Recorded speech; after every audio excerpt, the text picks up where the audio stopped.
In New York today, the three leading Democratic presidential candidates appeared together. They sat on a panel and told a group of Democratic mayors what they would do about urban problems. NBC's John Hart was there, and he reports that their position on the stage was as interesting as their position on the issues.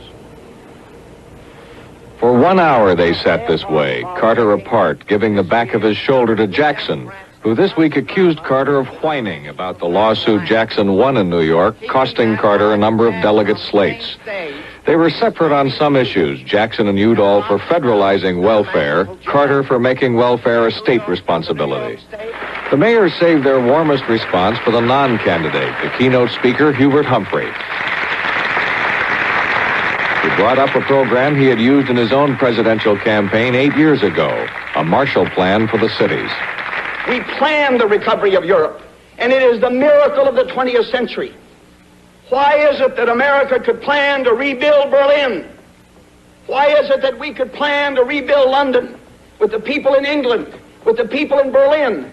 Why is it that we could plan to rebuild the cities of Germany and of Italy, but we can't plan to rebuild the cities of America? This was the campaign of a non-candidate, Hubert Humphrey, not running but willing. Part of his campaign anyway, one mayor saying labor unions are asking him to hold off a while longer on making a choice for president, a request the mayor considered an unsigned message from Humphrey. John Hart, NBC News, New York. There's a new Harris poll out on the standing of Democratic politicians, the standing with independent and Democratic Party voters. It's a national survey made a couple of weeks ago, and here's what it shows.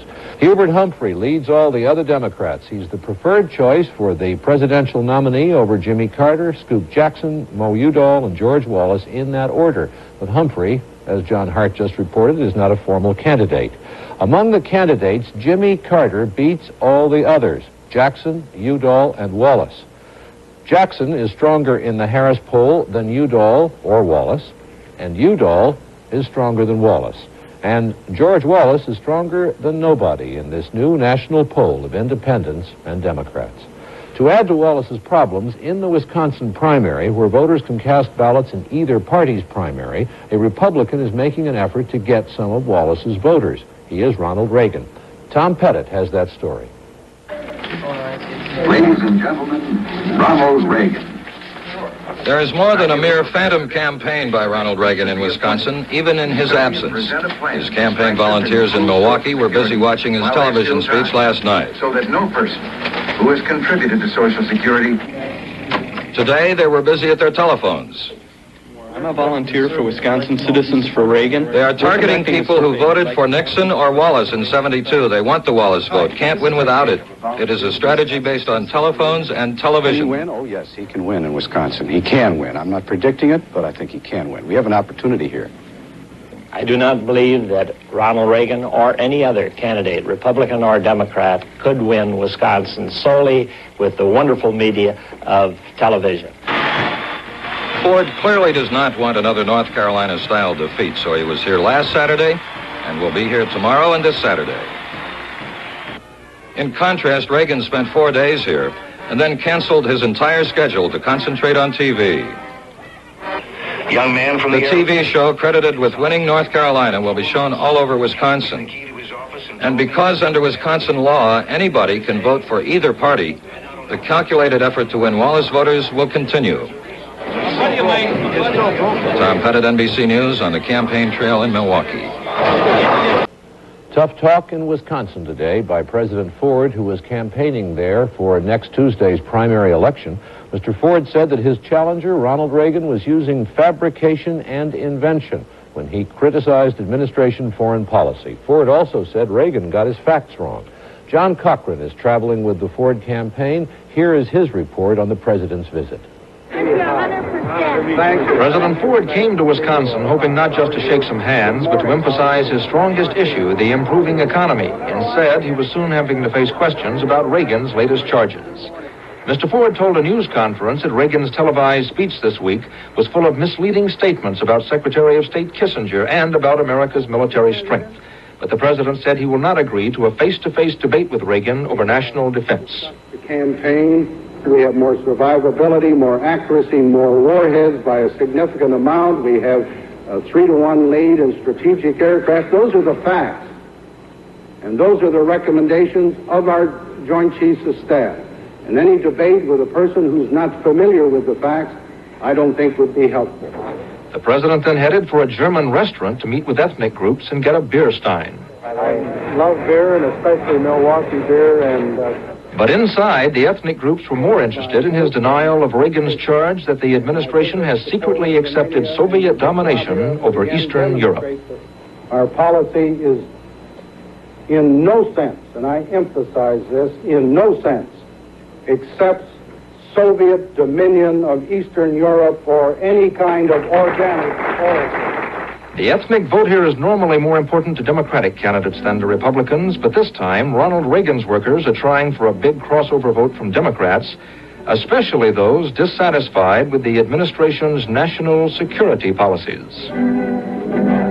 And that is why President Ford is energetically courting ethnic voters, hoping that even if they don't vote for him, they don't vote against him. John Cochran, NBC News, with the Ford campaign in Milwaukee.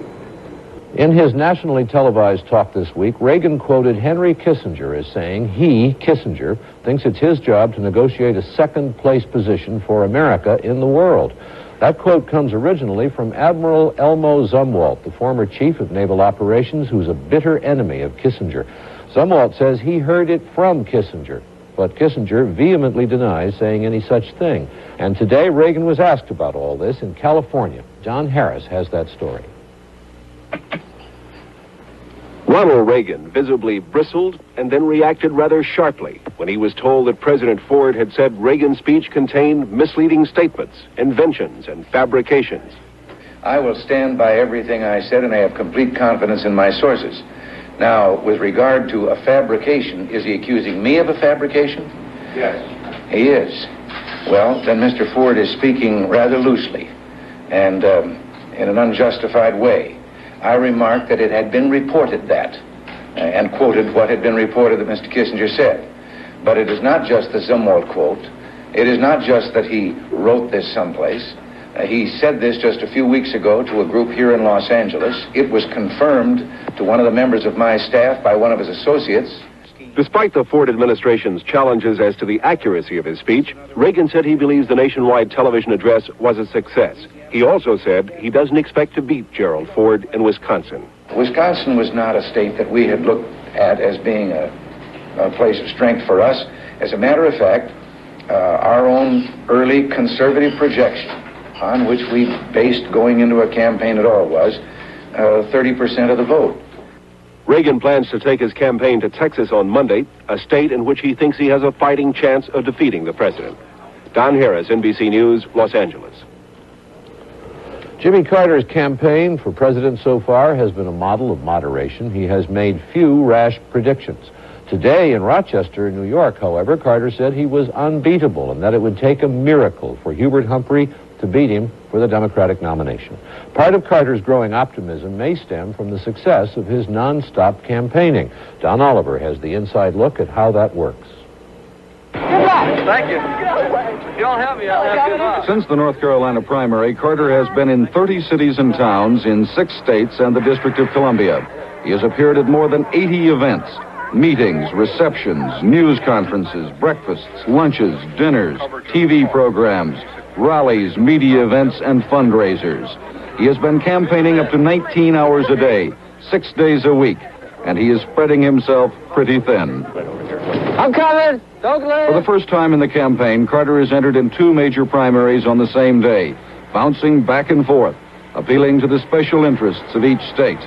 One day, he's on a dairy farm in Wisconsin, admiring the milk cows and denying that he favors low price supports for farm products. After less than 5 hours sleep, he's in New York, telling potential contributors that he's concerned about big city money problems, but doesn't favor direct federal aid to New York City. Through all this frenetic campaigning, Carter has retained his serene smile. He has successfully maneuvered around troublesome issues and has continued to sell his personalized brand of truth, honesty, and love. Let's once again let our government be as good and honest and decent and truthful and fair and competent, idealistic, compassionate, and is filled with love, as are the American people. Here in Wisconsin, Carter's hope is to knock off his principal liberal opponent, Morris Udall. And Carter may just do that, despite the fact that Udall is now getting help from the forces of Hubert Humphrey. And here in New York, Carter faces a rough go against Senator Henry Jackson. Carter does not figure to win here, and he has complained bitterly that the New York election laws are unfair. Don Oliver, NBC News, with the Carter campaign in New York. Reporting from the NBC Election Center in Wisconsin.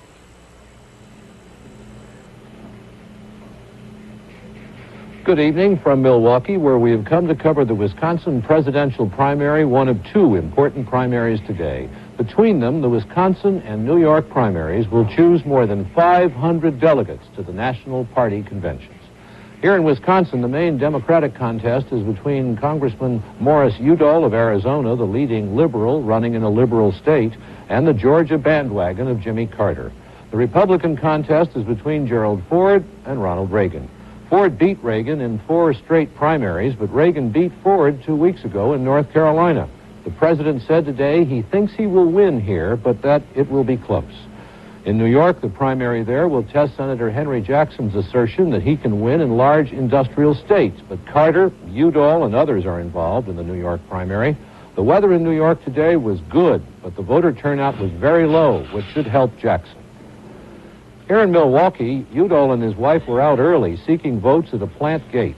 The Udall campaign in Wisconsin began more than a year ago. This is supposed to be his strongest state, and he has worked very hard here.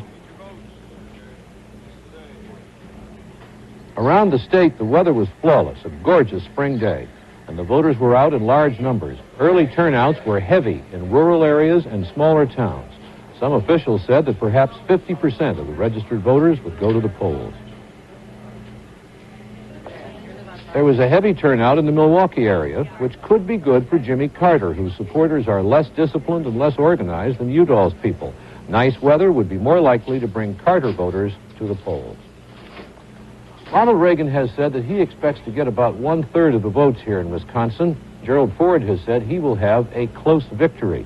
But Reagan has been blanketing Wisconsin with televised attacks on Ford's foreign and military policies, and there is evidence that these TV messages may have made the contest much closer. 2 weeks ago, nobody would have predicted a Reagan upset in Wisconsin, but this evening, some of Gerald Ford's people are seriously worried about just that. Reagan was campaigning in Texas today. That primary will be on the 1st of May. Our man Kenley Jones was with the Reagan campaign. At a Reagan rally in Dallas last night, they took up a collection for the candidate for the first time. The Reagan campaign is in financial trouble, partly because it has been unable to collect about $1 million in federal matching funds. The big charter jetliner, which Reagan was using, has been replaced by a smaller charter plane and on some trips by commercial flights. But Reagan is convinced that his conservative brand of politics has a chance to win in Texas, where voters can cross over. Texas very much, and I hope that a great many people who are independents and Democrats will recognize that in this first primary in Texas, they can vote in either party, and I hope they will. Reagan is also convinced that Texas is fertile ground for raising money. Yesterday and today, he attended private fundraising affairs at exclusive clubs whose members come from the gas and oil industry. In his campaign speeches, Reagan has stepped up his criticism of the energy bill, which President Ford signed into law, saying it over-regulates the industry and destroys incentive. My own belief is that legislation should be repealed, and we should get to the business of turning an industry loose in the open market to find and produce the energy sources we must have to really make us independent. If we had a boycott now, it would be disaster. This is the first of 3 campaign trips Reagan has scheduled to Texas between now and the May 1st primary. It is here that he hopes to get his campaign back on the winning track after an almost certain defeat in Wisconsin today. When Reagan supporters are asked how important Texas is to the campaign, their answer is, how can anything as big as Texas be unimportant? If Reagan wins here, certainly it will be a big victory. But if he loses, it will be an even bigger defeat. Kenley Jones, NBC News, Wichita Falls, Texas. Reynolds Aluminum. Wisconsin primary yesterday was Gerald Ford, who has now won 5 of his 6 head-to-head contests with Ronald Reagan. Here's how it came out in Wisconsin. Ford got 326,000 votes, 55%, to Reagan's 261,000 votes, 45%. A decisive victory for the president. The president was at the White House today sounding confident and defending his Secretary of State, who's been under attack by Reagan. Tom Brokaw has that story. Meeting with businessmen from his hometown of Grand Rapids, Michigan in the White House Rose Garden today, President Ford described the Wisconsin primary as a kind of referendum on Secretary Kissinger and administration foreign policy. He was asked about Kissinger's future. Well, I thought that the results in Wisconsin certainly fully justified my faith in Henry Kissinger. That was an issue in Wisconsin because my opponent made it an issue. So as far as I'm concerned, my full support for Secretary Kissinger is fortified by the decision in Wisconsin. I think he is one of the greatest secretaries of state in the history of the United States. White House aides said President Ford was angry about stories that Kissinger may be leaving. Mrs. Ford said today the president was upset that he wants Kissinger to stay. The president even sent word to his campaign manager, Rogers Morton, that he expects everyone to reflect his views on the Secretary of State. It was Morton who started this latest flap by telling California Republicans that he expects Kissinger to leave before the end of the year. If this was an attempt to put pressure on Kissinger, it may have backfired. A key campaign official said it appears that the Secretary of State's position in the administration now has been strengthened. President Ford is expected to defend Kissinger and his foreign policy again on Friday when he opens a 2-day campaign swing through Texas, site of the next head-to-head primary battle between the president and Ronald Reagan. Tom Brokaw, NBC News, at the White House. And possibly because he thinks the eyes of Texas are upon him, Mr. Ford came out today against a Senate bill which would break up the big oil companies. Reagan was ending a campaign trip to Texas. He told an audience there today that Americans would get more economically if the government would let the free enterprise system operate with more freedom. And here's how the delegate system has worked so far for the Republicans. Ford picked up 45 delegates in Wisconsin yesterday and now has 251. Reagan won 3 delegates for a total of 84. 114 uncommitted were elected in New York, for an uncommitted total of 166 Republican delegates. As you saw earlier in the programs, we had some technical problems with the report on Jimmy Carter. Carter apologized today for a remark he made earlier about the ethnic purity of certain neighborhoods. Here's Bob Hager with that story. Carter was surprised by the reaction to his remarks. He began his day here in Philadelphia by meeting behind closed doors with supporters. And shortly after that, at a news conference, he issued his public apology. Most of the problem has been caused by my ill-chosen agreement to use the words ethnic purity. I do not ever, I think that was a very serious mistake on my part. I think it should have been words similar to ethnic character or ethnic heritage. Carter said what he means is that there's nothing wrong with the neighborhood's ethnic character being maintained, but that if anyone else wants to move in the neighborhood, they have a right, and the government should uphold that right. And I do want to apologize to all those who have been concerned about the unfortunate use of the word ethnic purity. I don't think there are any ethnically pure neighborhoods in this country, but in response to a question and without adequate thought on my part, I used a phrase that was unfortunate. Some of Carter's black supporters were at the news conference. So was one black who supports Morris Udall. It's a poor choice of words and there's nothing wrong with the thought. Is that what you're saying? That's exactly right. Nothing wrong with the thought. It was just a poor choice of words. Later, Carter summed up this way. If I should ever take a racist attitude or a discriminatory attitude against any ethnic group, particularly those who are most disadvantaged, I would prefer to withdraw from the race. I would not ever do that. So far, Carter's run an almost flawless campaign, but his ethnic purity remark could be trouble, and his opponents are already taking advantage of it. Robert Hager, NBC News, Philadelphia. Morris Udall attacked Carter at a breakfast in Philadelphia. He suggested Carter's use of phrases like ethnic purity and black intrusion smacked of the politics of racial division, and amounted to sentencing minorities to their ghettos for life. Later, at a news conference, he was told Carter had apologized. I welcome the change, but I think it was revealing. There's something good about a presidential campaign that puts us all under pressure, puts us all at press conference where we have to come out spontaneously with our true feelings. And I think his comments and his choice of words were revealing about his basic attitudes. The attitude says, look, we preach to minorities, to the Jews and Poles and blacks and Italians and Irish. Lift yourselves up, become a professional, succeed, and then you can move to a better neighborhood, better housing, better facilities. But yet, his words seem to suggest that if a black gets a PhD and wants to move to out in the Philadelphia suburbs, that he's an intruder, that he's an alien, that somehow he's doing something wrong if he breaks up the homogeneity of that neighborhood. Udall has become increasingly frustrated by what he calls Carter's ability to get on both sides of the issues. That is why Udall is starting to use the tough language he used today. Charles Quinn, NBC News, Philadelphia. As expected, former Oklahoma Senator Fred Harris told a press conference today that he's pulling out of the presidential race as an active candidate. He declined to throw his support to any other Democrat. He said he is still a candidate for president, but that his national effort in the primaries ends today. The reason? Not enough attention, not enough money. David Brinkley's Journal tonight deals with the Fred Harris story. David? They are the walking wounded left behind after 8 Democratic primaries. 2 of them fell out early, even before the first primary. The others share a common problem, simple in detail, but decisive in result. Not enough people could be persuaded, cajoled, or induced to pull the levers or write in X's beside their names, for one reason or another. In the case of the newest dropout, Fred Harris, it is interesting to note that in Wisconsin on Tuesday, he got just 1% of the vote, or about 8,000.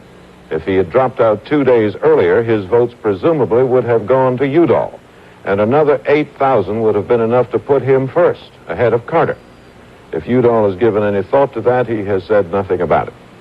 Harris dropped out saying he had no money, but it also appeared he had no great appeal to the voters. He was talking of higher taxes to people who tend to feel they're overtaxed already.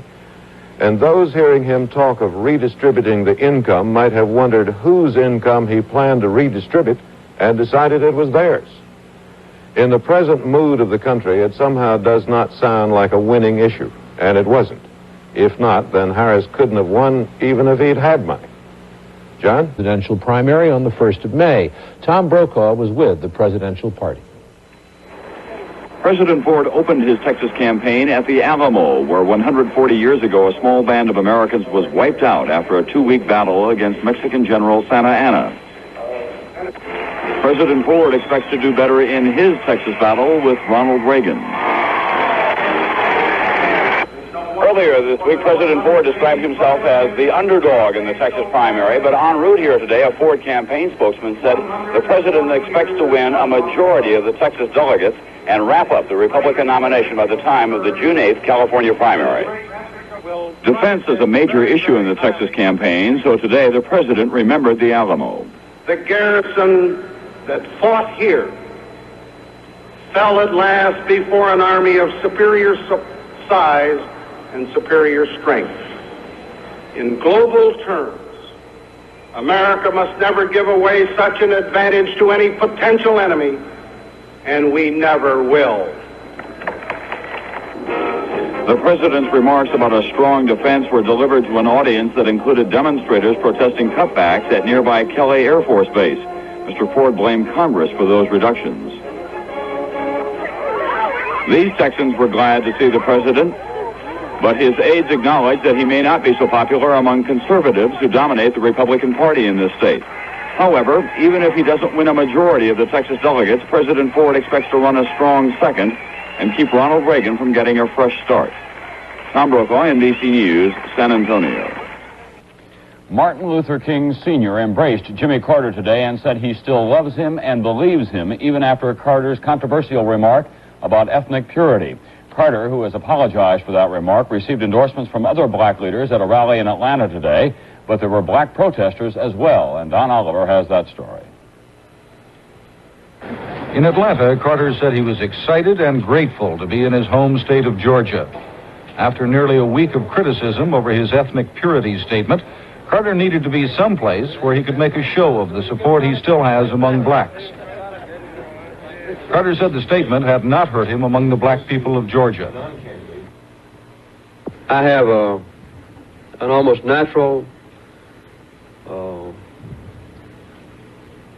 feeling of trust and brotherhood with black people, with disadvantaged people of all kinds. And this has been the basis of an unshakable support. And I haven't lost any of that support that I can detect.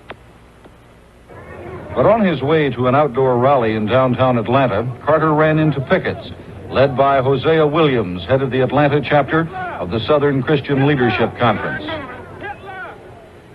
I can still support Jimmy Carter if he will come clean, but Jimmy Carter is talking with a funky tongue. On the platform, Carter embraced the Reverend Martin Luther King Sr., the father of the late civil rights leader. But if there is a forgiving heart, and if one who stands to apologize, then this nation, this state, and everyone else have no choice but to accept it. I have a forgiving heart. So, Governor, I'm with you all the way.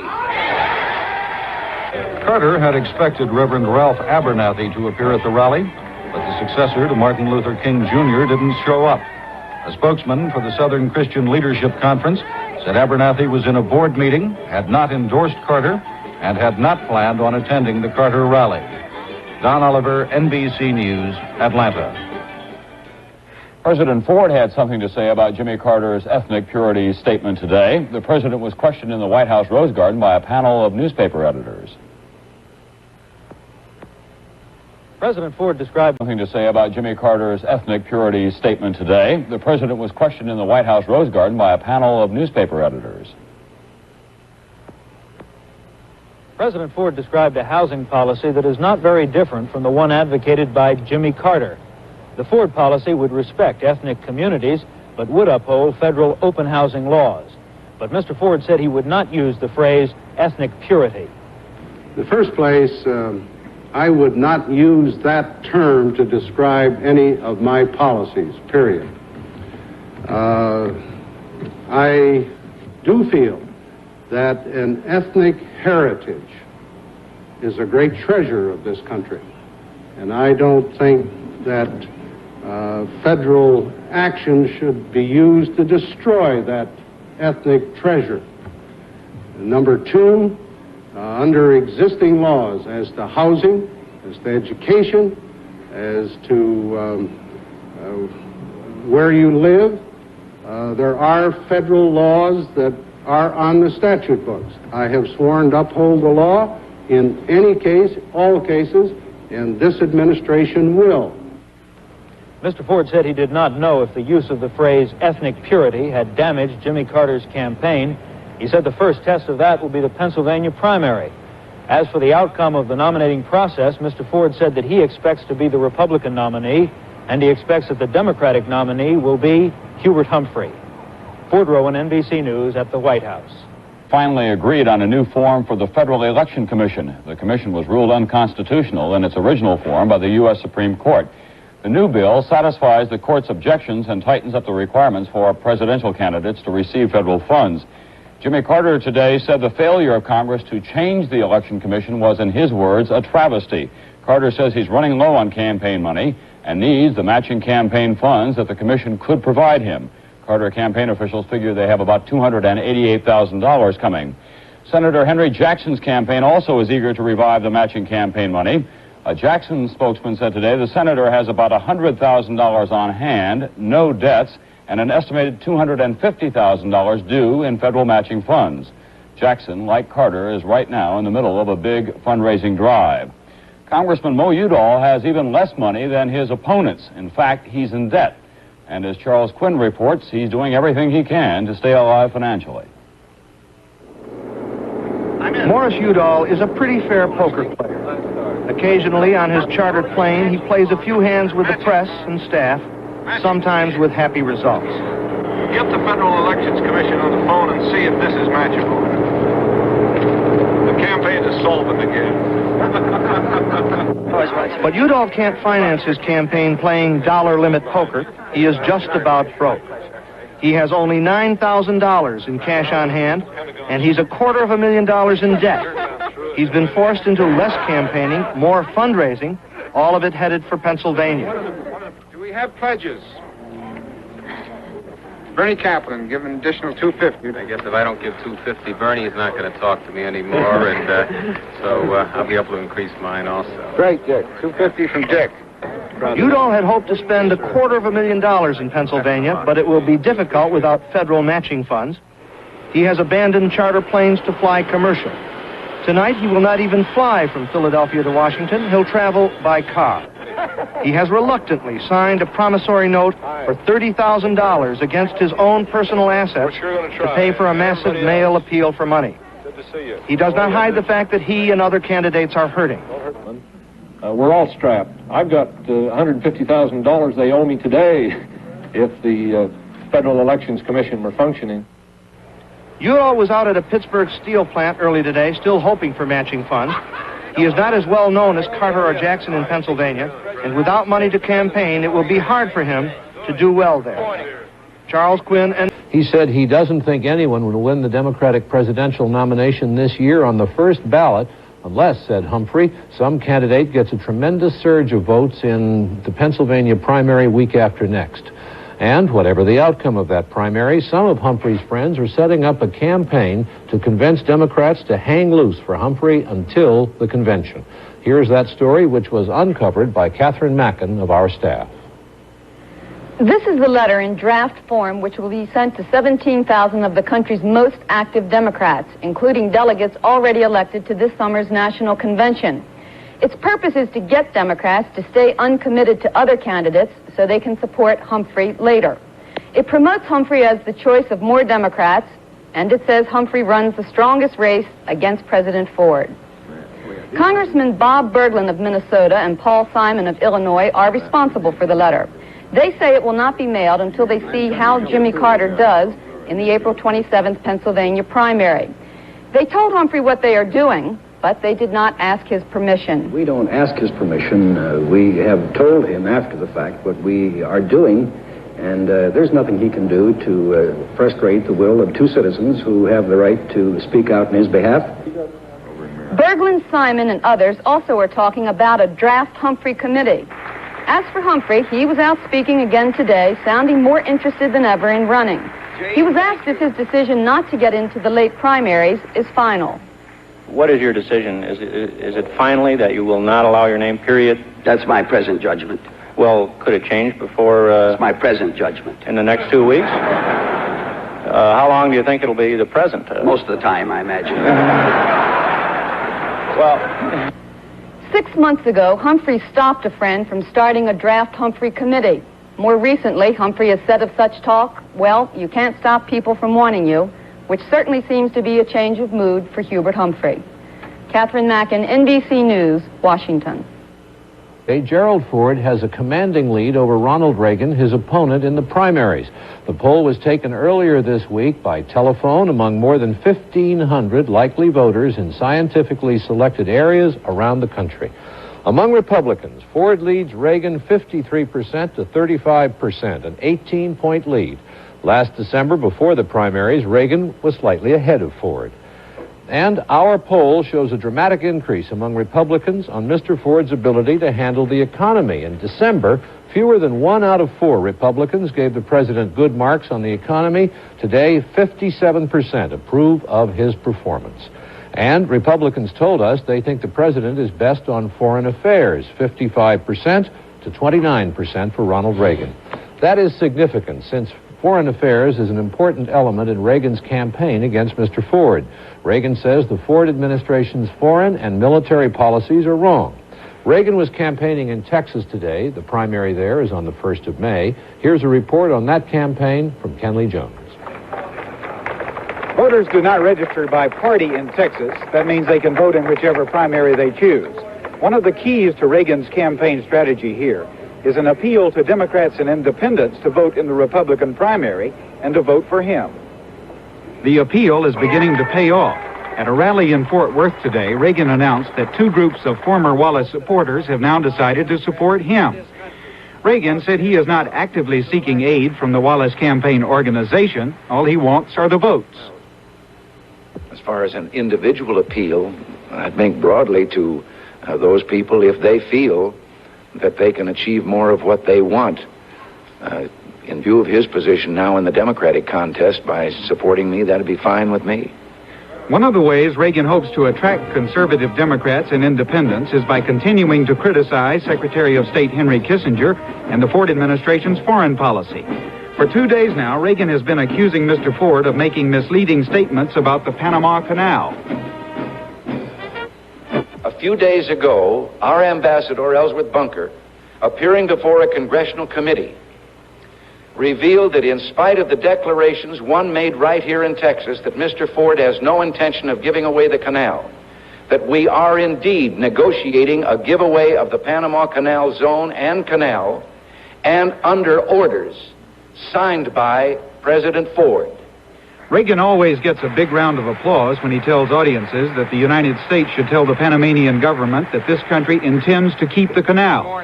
It is an issue which Reagan intends to keep alive as long as he is a candidate. Kim Jones, NBC News, with the Reagan campaign in Texas. House Press Secretary Ron Nessen claims that if the United States were to break off negotiations for a new Panama Canal Treaty, there could be renewed rioting and bloodshed. Nessen insisted today that those negotiations are not designed to give something away, but to protect American interest. Only last weekend in Dallas, President Ford said the United States would never give up its operational and defense rights to the Panama Canal. Well, today, Nessen conceded that eventually Panama will take control of the canal, although he said that won't happen for 30 to 50 years. And by then, according to the press secretary, the canal will have outlived its usefulness. Nessen also said today that Reagan was totally wrong when he compared the Panama Canal to the Louisiana Purchase and to Alaska. According to the press secretary, the Panama Canal is too important to be treated as a political football. What really worries the White House is that President Ford will be kicked around by that subject in the Texas primary. Tom Brokaw, NBC News at the White House. The money stopped was March 22nd, when the Federal Election Commission, under a Supreme Court ruling, lost its power to give candidates for president free money. Since then, Congress has argued about how to restructure the commission and to start the money flowing again. Now, the House and the Senate have worked out a compromise, but postponed the vote until after the Easter recess, and so it'll be around the middle of May before another candidate gets another dime. The details are informative. The Senate added a rule that all federal officials paid over $25,000 a year must make public their financial details. But the House somehow didn't care for that. So its deal was, if the Senate would drop that, the House would agree to raise the maximum fee that members of Congress can be paid for making outside speeches. Well, senators make more speeches and are paid more, so they agreed. Then they put in a rule saying any campaigning candidate who gets less than 10% of the vote in 2 consecutive primaries will lose his or her federal money. The idea was that anybody is free to run a narrow or single-issue campaign, but should not get federal money for it. During this dry period since March, the candidates' bank accounts have dwindled. Some are in the red. The only one helped by it was Hubert Humphrey, who is running for president but not campaigning. So in May, presumably, the money will start flowing again, and the candidates will line up at the federal pump with their empty pails. Gerald Ford has a commanding lead over Ronald Reagan, his opponent in the primaries. The poll was taken earlier this week by telephone among more than 1,500 likely voters in scientifically selected areas around the country. Among Republicans, Ford leads Reagan 53% to 35%, an 18-point lead. Last December, before the primaries, Reagan was slightly ahead of Ford. And our poll shows a dramatic increase among Republicans on Mr. Ford's ability to handle the economy. In December, fewer than 1 out of 4 Republicans gave the president good marks on the economy. Today, 57% approve of his performance.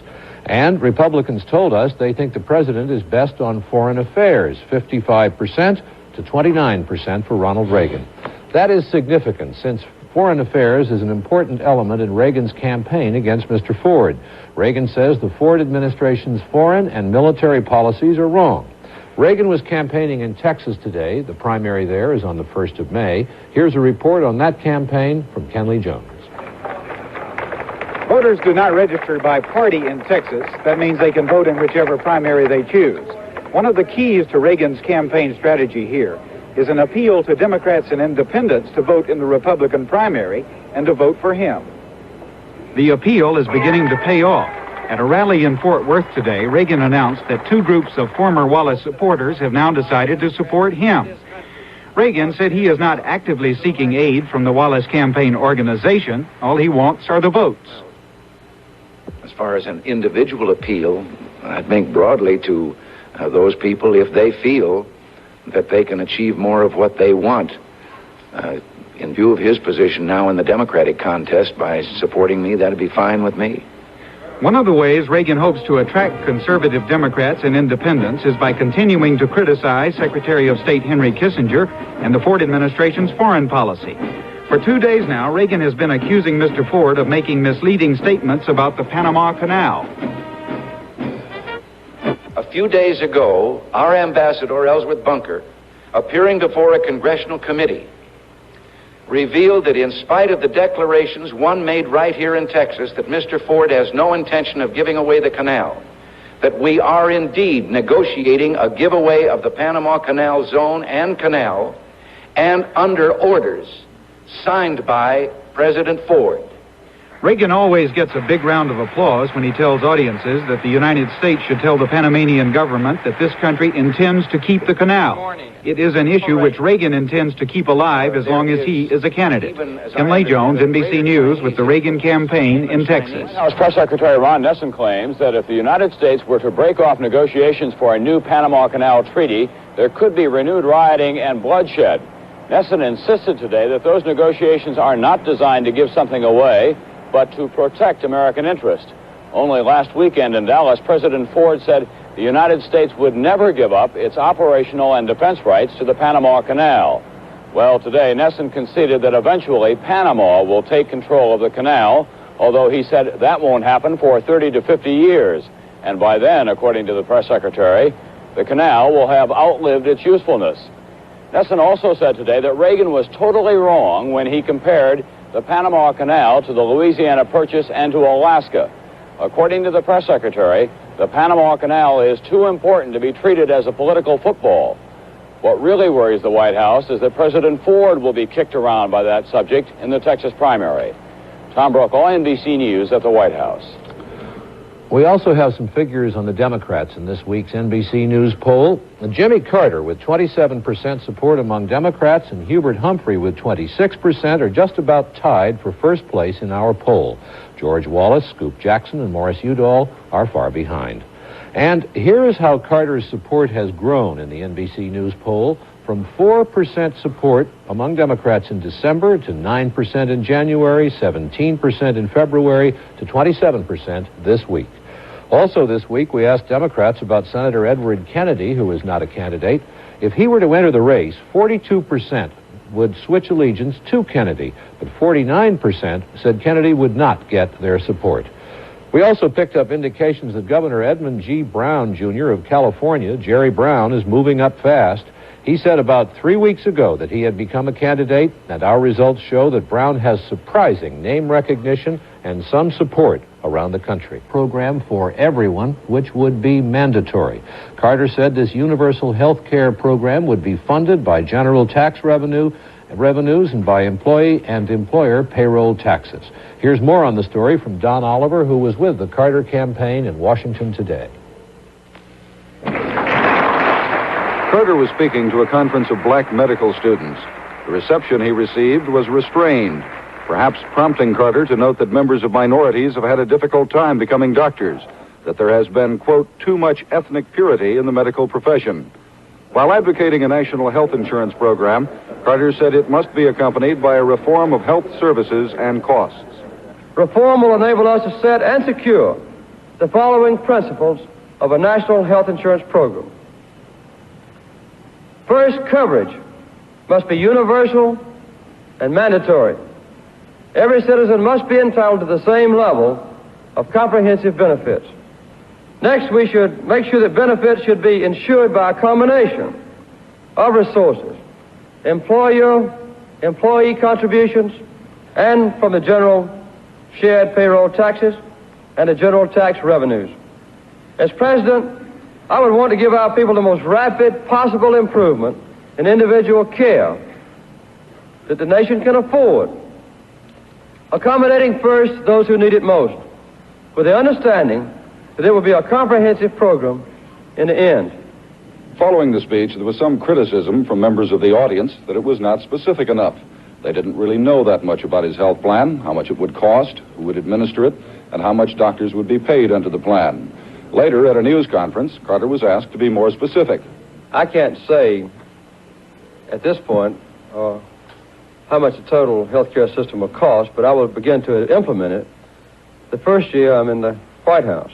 The fees for doctor services would be prearranged, as are the fees for hospital services, yes. Carter said the government would have to set the doctors' fees after consultation with consumer groups, doctors, and others. Don Oliver, NBC News, Washington. Carter today also accused all the other Democratic presidential candidates of coordinating very tightly, his words, in an effort to keep him from getting the nomination. Carter said that some labor organizations are saying openly that Scoop Jackson doesn't have a chance to be president, but that they are supporting Jackson in order to stop Carter. Jackson has been campaigning like a man who does have a chance to get to the White House and to get there with labor support. In the Pennsylvania primary, week after next, labor support will be vital for Jackson. Here's more on that story from Judy Woodruff.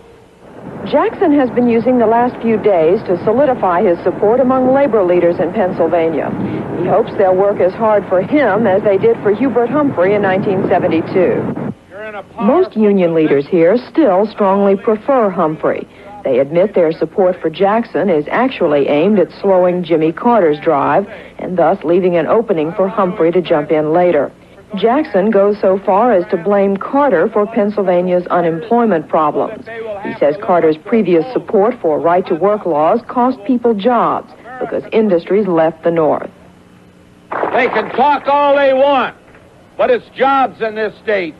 And we don't want those jobs moved from Pennsylvania down south where they have cheap labor, where working conditions are such that you can't compete with them. And you have lost thousands of jobs in the state of Pennsylvania because of right-to-work laws in that part of the world. And I'm very proud to be the only candidate who's voted against right-to-work. The other two candidates have supported it. Jackson says that the standard of living in the South is lower because of right-to-work laws. Whether that's true or not, it's what Northern labor leaders want to hear. In the past week, they have begun to plan to get Jackson delegates elected statewide. But it's questionable how much their support will mean. In 1972, they helped Humphrey win the popularity contest here, but that was after 2 months of hard work.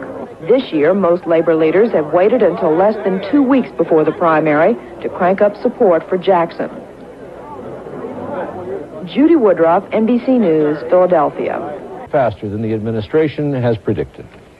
That may be good economic news, but some presidential candidates this week are more interested in money that is sitting in the vaults of the U.S. Treasury.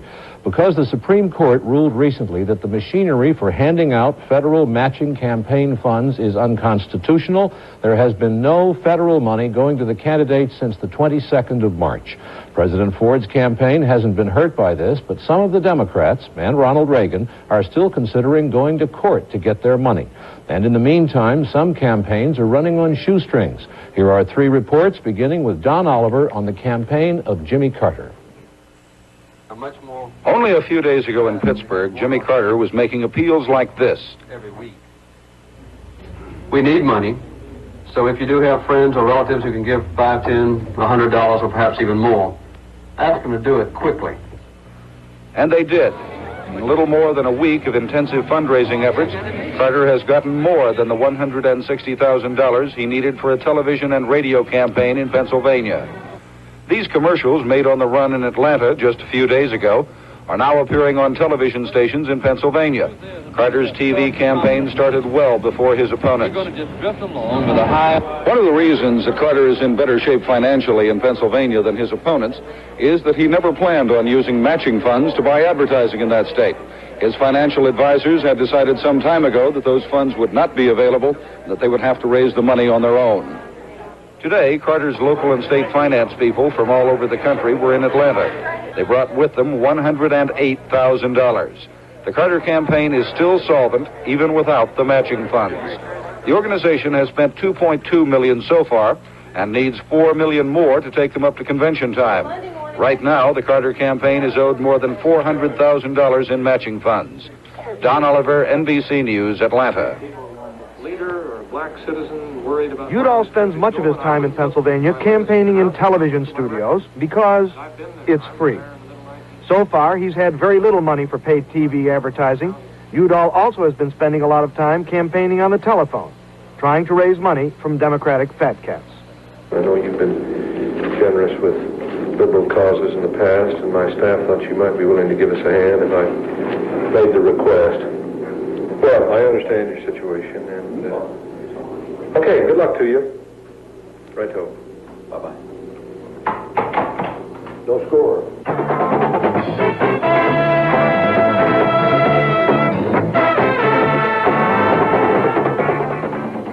NBC News has learned that a poll taken for Udall a week ago shows him far behind in Pennsylvania and not as well known as Carter or Jackson.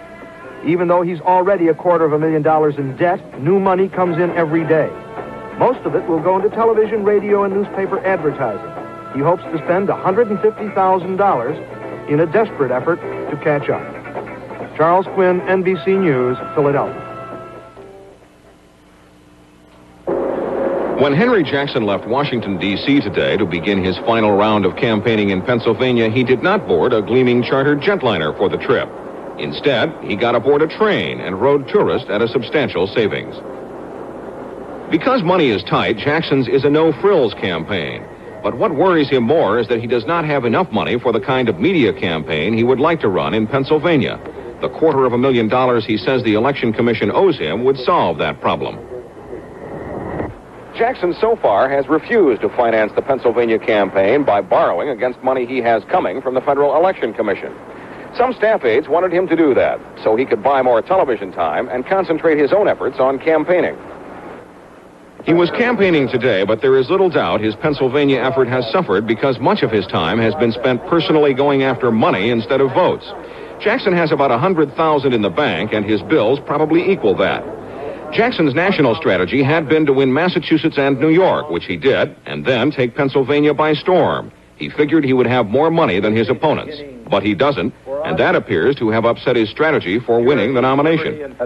Bob Jameson, NBC News, with the Jackson campaign. And it's not only the Democrats who are hurting. Ronald Reagan, who is challenging President Ford in the Republican primaries, is in the same boat. Here's the Reagan story reported by Kenley Jones.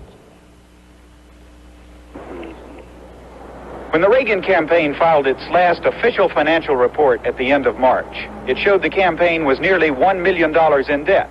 But that was before contributions started rolling in as the result of Reagan's nationwide television address.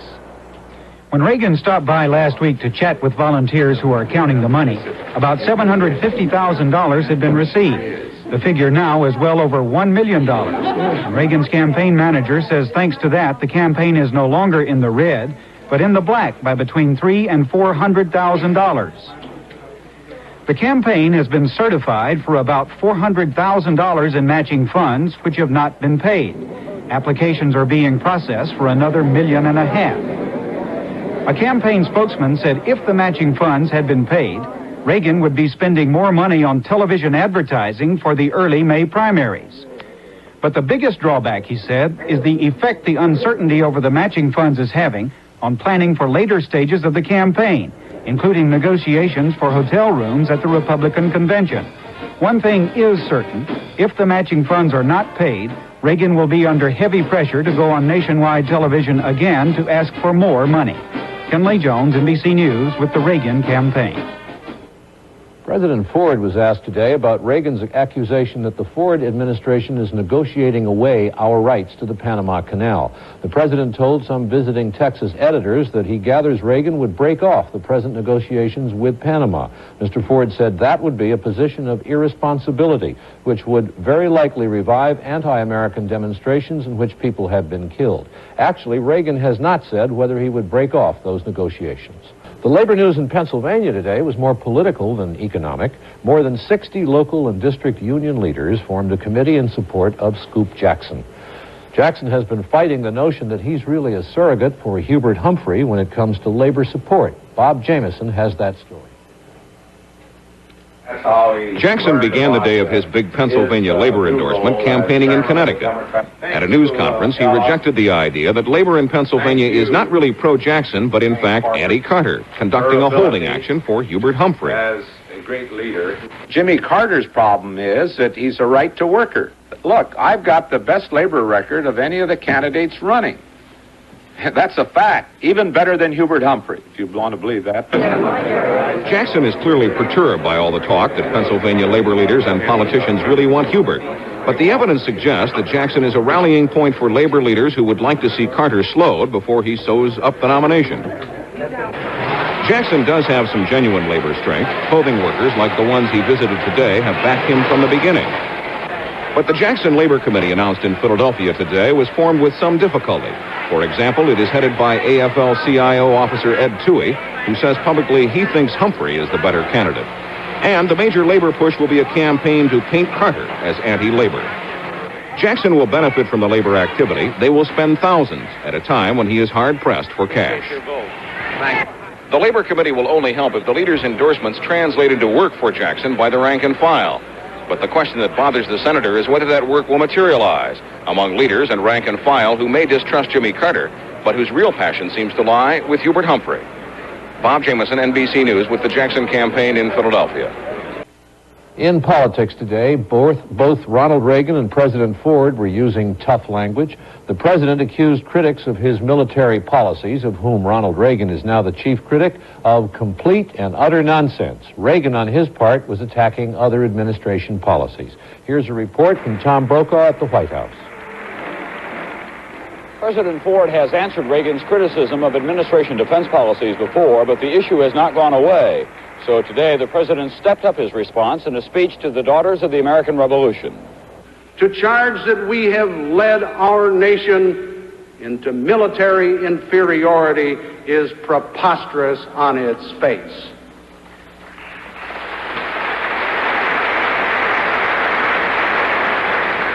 The American people have had enough distorted allegations that we have become a second-rate power.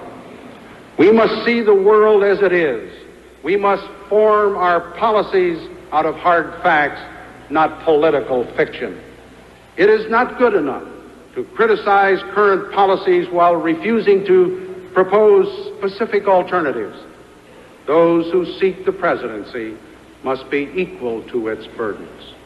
In one form or another, the president said 8 times during his speech today that the United States is the strongest nation on earth.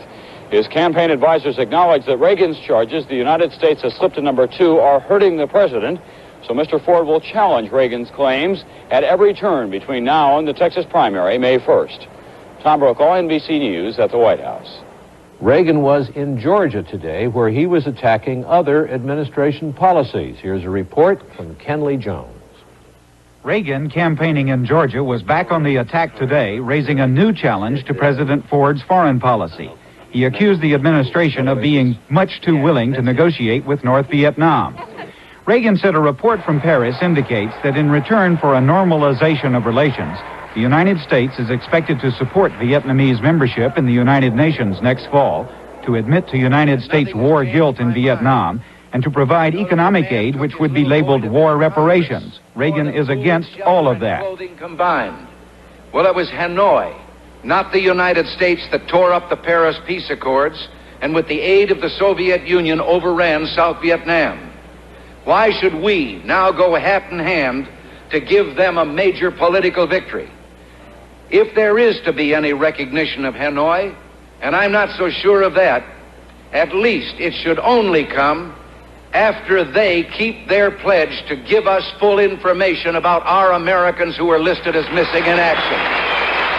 The basis for Reagan's accusation is a newspaper dispatch which quotes only informed sources for its information. There is no confirmation for the story, but it's a good story so far as Reagan is concerned, and he most likely will keep telling it. Ken Lay Jones, NBC News, with the Reagan campaign in Georgia. Neither Ford nor Reagan is in the Pennsylvania primary, which takes place next Tuesday, but Mo Udall, Scoop Jackson, and Jimmy Carter are fighting it out there on the Democratic side. Neither Ford nor Reagan is in the Pennsylvania primary, which takes place next Tuesday, but Mo Udall, Scoop Jackson, and Jimmy Carter are fighting it out there on the Democratic side. Jackson picked up many labor endorsements last night and will get more later this week, and Jimmy Carter took note of that in his campaigning today. Don Oliver reports. With Franklin D. Roosevelt Jr. at his side, Carter moved to counter the opposition of most Pennsylvania labor leaders. He was first at a steel mill, saying he thinks he can still reach the 300,000 rank-and-file steel workers and their families, despite the fact that the leadership support of Jackson has hurt him. I guess when any group endorses, but we've had to face this all over the country, and I think we're in pretty good shape. Working most of it. Steelworkers National President I.W. Abel is supporting Jackson and said he stands behind him 100%. Carter was surprised. Abel said that? He told me Saturday that he was not going to get involved in it at all. Carter continued his counter-labor leader strategy at a coal mine south of Pittsburgh. The candidate descended 300 feet into the mine to watch the operation. The objective, to show Pennsylvania coal miners that he is not afraid to go where they go.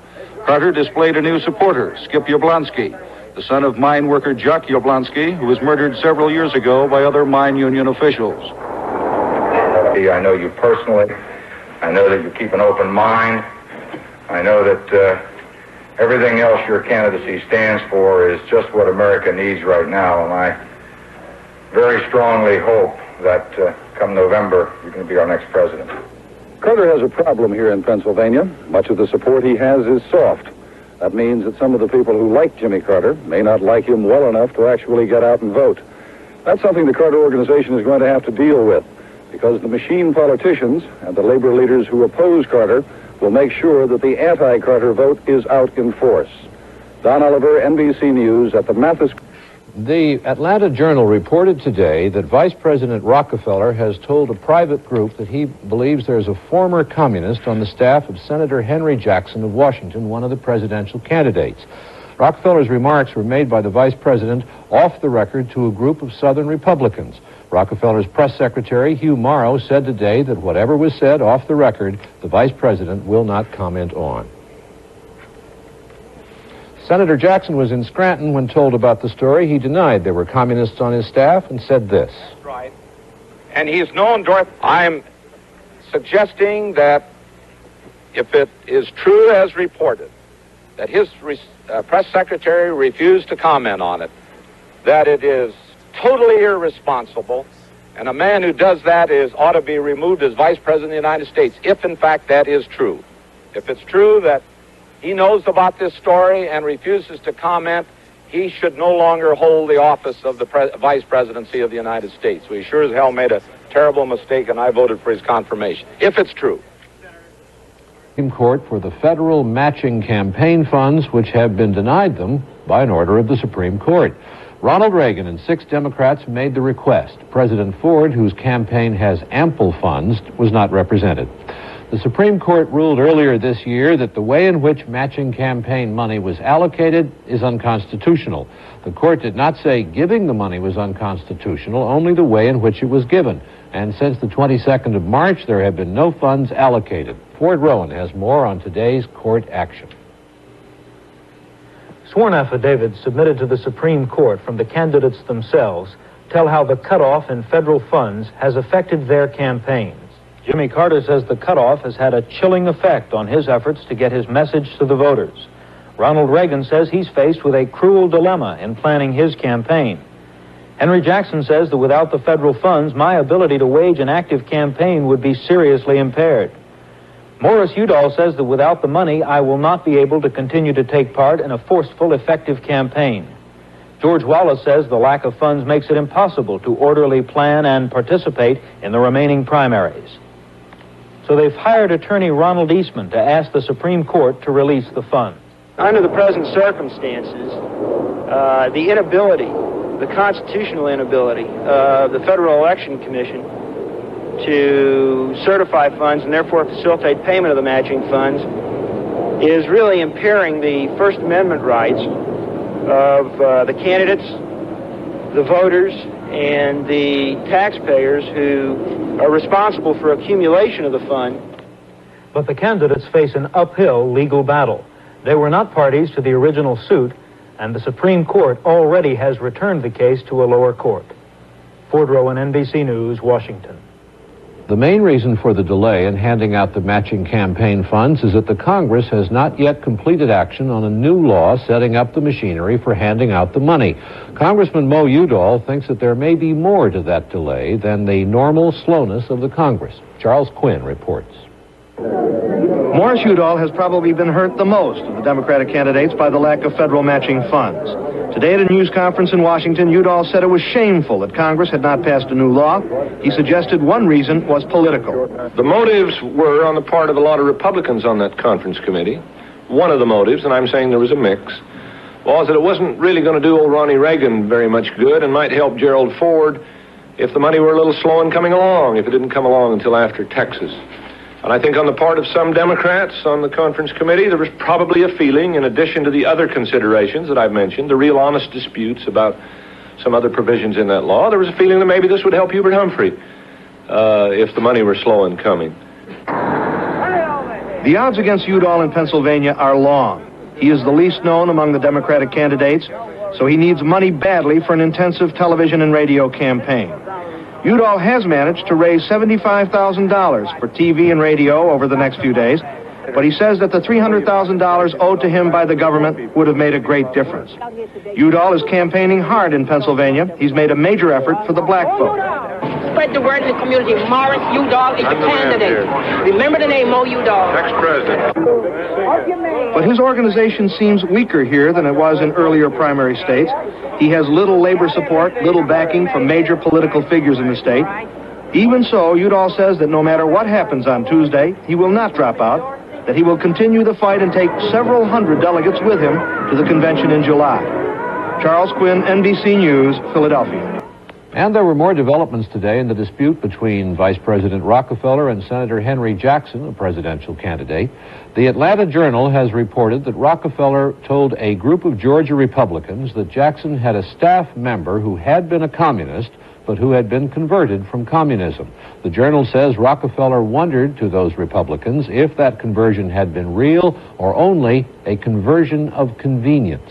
Jackson has angrily demanded an apology from Rockefeller. Rockefeller sent Jackson a telegram today saying that he made no charges and therefore there are none to be withdrawn. That left Jackson as angry as he had been before. He said today it was all sadly reminiscent of McCarthyism. On his Republican challenger, Ronald Reagan, who has been critical of administration military and foreign policies. Today, Mr. Ford reversed an administration stand on normalizing relations with North Vietnam. In March, the administration was ready, in principle, to normalize relations, but today in Indiana, the president said that was out. And there was Panama, Reagan's charge that we're giving it up, Ford's defense of his position. Here are two reports on that story. The Ford campaign turned out enormous crowds for the president wherever he appeared in Indiana, a state that will send the 10th largest delegation to the Republican convention. His advisors are confident Mr. Ford will win most of Indiana's delegates. They believe Indiana voters are more impressed with recent news of the economy than they are worried about Ronald Reagan's charges that the administration is giving away the Panama Canal. So the president repeatedly stressed economic recovery and repeatedly warned that breaking off the Panama Canal negotiations could bring riots and sabotage. And if we have bloodshed and threats of sabotage, we'll have to send at least another 10 and probably 20,000 more Americans down there. We can avoid all of that by continuing the negotiations for a responsible settlement. And those who advocate breaking off negotiations are irresponsible. That position may help Mr. Ford in Indiana, but it could hurt him in parts of the South. The Indiana primary falls on the same day as primaries in Alabama and Georgia, and Ford campaign officials figure the president might lose those southern states, but they also believe that an impressive Indiana victory would offset southern losses. The president claims he already has more than half the delegates needed for the Republican nomination, but he isn't taking any chances. He'll campaign in Texas most of next week and then return to Indiana for 2 days just before this primary. Tom Brokaw, NBC News, Evansville, Indiana. The Panama Canal issue goes with Reagan wherever he goes. Campaigning in Indiana today, he reaffirmed his position that ownership of the canal is not negotiable, that the United States owns it and should keep it.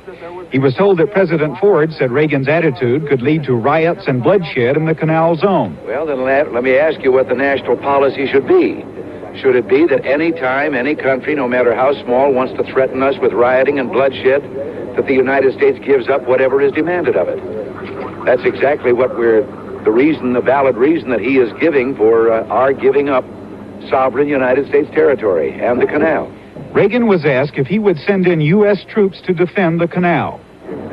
Well, we already have American troops. We've never left that without defense. Then would he send in more troops in the event of trouble? I think you have to do what is necessary to protect American civilians, and we have American citizens there in the canal zone. Reagan likes to tell audiences like this one that the United States has spent too much time in recent years trying to get other countries to love us instead of respect us. Reagan believes the policy should be just the reverse. And obviously he believes Panama is a good place to start. Ken Lee Jones, NBC News, with the Reagan campaign in Indianapolis.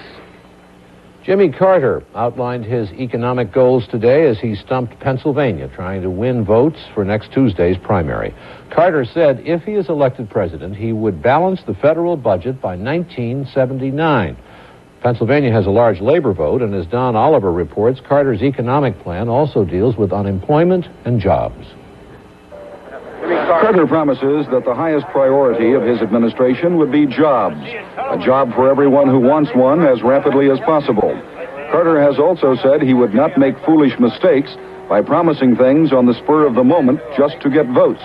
Today, Carter unveiled his economic policy, projecting full employment and a balanced budget. By the year 1979, with a 4 to 6% growth rate, we can have a balanced budget and still meet the social needs of our country that have been outlined in my own campaign statements.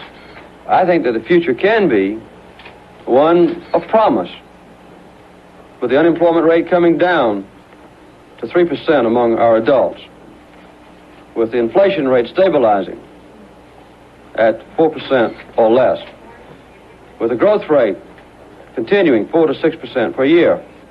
If Carter and his economic advisors were preparing this year's budget, one advisor indicated it would be substantially higher than the $394 billion proposed by President Ford, somewhere between $412 and $420 billion. Where that money would come from is a little unclear. Carter declined again today to spell out with any detail the tax reform package that he has in mind for the country. Don Oliver, NBC News, Reading, Pennsylvania. Senator Henry Jackson was also campaigning in Pennsylvania today and also looking for labor support. A number of labor leaders came out for Scoop Jackson this week, but the suspicion remains that they may be in Jackson's camp because Hubert Humphrey hasn't officially started his campaign. Irving Levine has this report on how Pennsylvania labor is leading and to what degree. The concentration of industry in Pennsylvania makes it one of the nation's strongholds of organized labor. In the factories which produce America's steel and other products, union manpower represents votes and volunteer help for candidates in preparing for Tuesday's primary. Some unions, particularly in construction, have unemployment rates above the national average. 30% of construction workers are out of jobs in Pennsylvania. That makes jobs the big issue for labor unions. The state's biggest union, the Steelworkers, like most national unions, was neutral in previous primaries. But last Tuesday, union leaders, fearing a victory by Jimmy Carter, whom they distrust, dropped their neutrality and announced formation of a committee to put many of Pennsylvania's unions squarely behind Jackson. It is not a Stop Carter movement. I think that we must go out and tell our members what the facts are. You wouldn't want us to go out and lie to them. Union help is particularly important to candidates at this time because federal campaign money has been cut off and there are restrictions on campaign contributions. But unions can provide help free of charge. Union workers are helping Jackson in many ways. In Philadelphia, officials of the Ladies' Garment Workers Union go through a clothing factory explaining the complicated primary ballot and urging workers to vote for Jackson delegates. Jackson, here's a sample ballot. We ask you to endorse Senator Jackson, vote for Senator Jackson and me, okay? Other union volunteers send out letters soliciting votes for Jackson. In Harrisburg, construction workers pass out leaflets stressing the jobs issue. In Pittsburgh, vans cruise the streets. Unions have rented 30 such vehicles throughout the state. At Pittsburgh offices of the American Federation of State, County, and Municipal Employees, union volunteers phone other union members. You'll be getting a mailing shortly that will include a list of the labor-endorsed delegates that you can take with you when you vote. On street corners, union volunteers compete with young volunteers for Carter, passing out leaflets. Jackson's the president. Scoop Jackson, president of the United States. Jimmy Carter. Jimmy Carter. Thank you. Carter and the other candidates also have volunteer organizations, but they lack the offices, money, and manpower of the unions. Nevertheless, Carter continues to try to win support of union rank and file, as in this trip to a coal mine.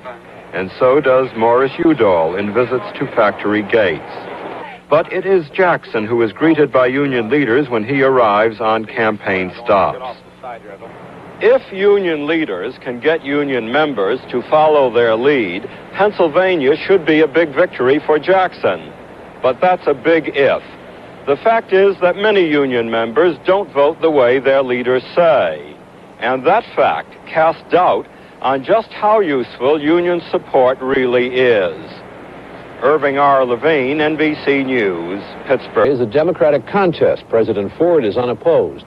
3 Democrats are fighting hard here: Scoop Jackson, Mo Udall, and Jimmy Carter. At stake are 178 delegates to the Democratic National Convention, but more important than delegates, the winner here will get a vital psychological advantage. Here's a look at the campaign of Jimmy Carter, reported by Don Oliver.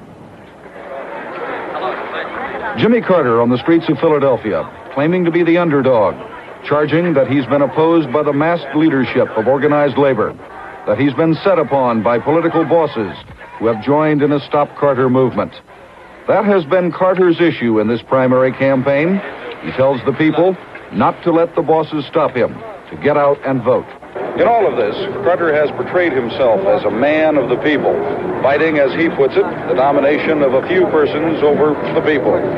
Carter made it sound as though he even had the founding fathers on his side as he worked his way to the Liberty Bell. There, he mixed memories of John Hancock signing the Declaration of Independence with some contemporary politics. We can hand over our country to those who would raise themselves up to rule over our lives. Or we can determine for ourselves what direction we and our country shall go. Our future can be counted in our ballots, or they can be bargained away with horse trades in a back room. Carter revels in his self-appointed role of underdog. His polls tell him that it is a posture which will bring him votes among unionists who don't like to be told how to vote, among blacks, and among liberals who hate machine politics.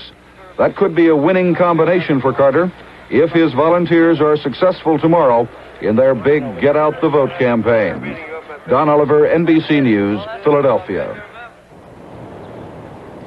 There's a basic political question involved here in Pennsylvania: the strength of endorsements given by labor leaders. Carter and Congressman Mo Udall have not had the number of labor leader endorsements as have been given to Scoop Jackson. Jackson has the leaders of big labor on his side in Pennsylvania, and the question is, will the endorsement of those labor leaders turn into voter support tomorrow? For a report on the Jackson campaign, here's Bob Jameson. Jackson was out early today in Harrisburg working to solidify his labor support. In fact, most of his final day of campaigning was designed to encourage labor's effort to get out the vote for him tomorrow.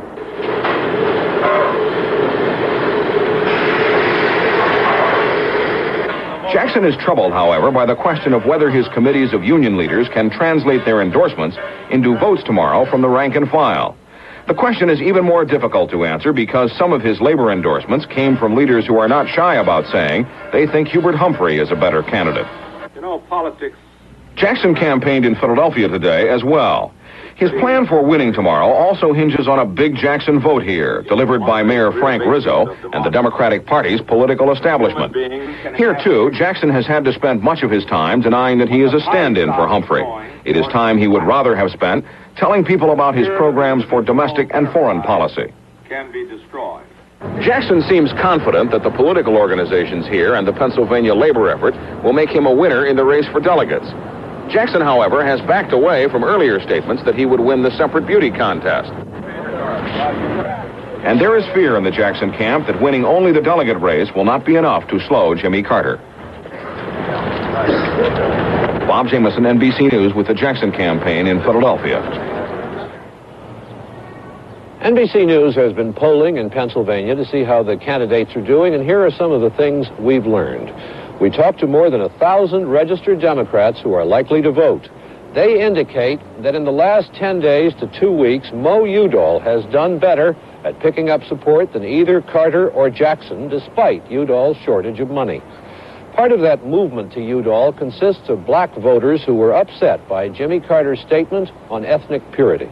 At the same time, Carter is doing better with black voters than any of the others, and the ethnic purity business has not hurt him with white voters.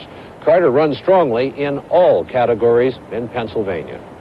And our figures show that the endorsement of labor leaders is not regarded as especially important by members of labor unions. More than half of the union members we talked to said union endorsements were not very important or not important at all. If the union members aren't listening to their union leaders tomorrow, that could be bad news for Scoop Jackson. We'll have more news from the Pennsylvania primary later in the program.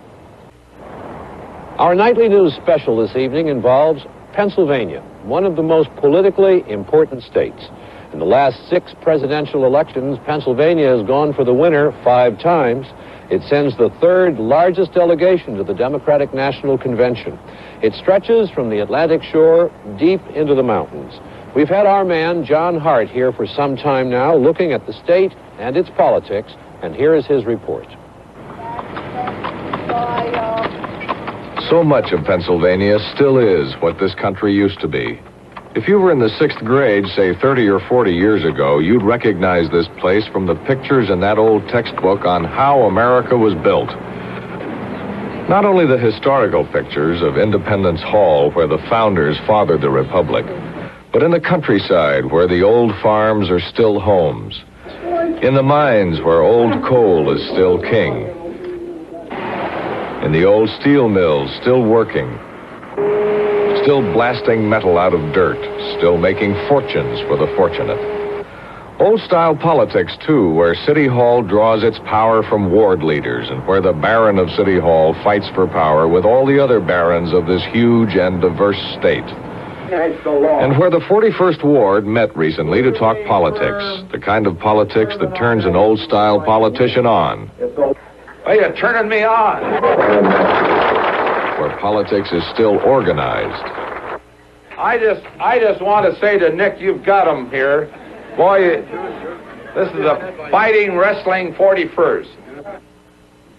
Where the old labor leaders trust the known candidates who've paid their political dues over the years and distrust newcomers like Carter.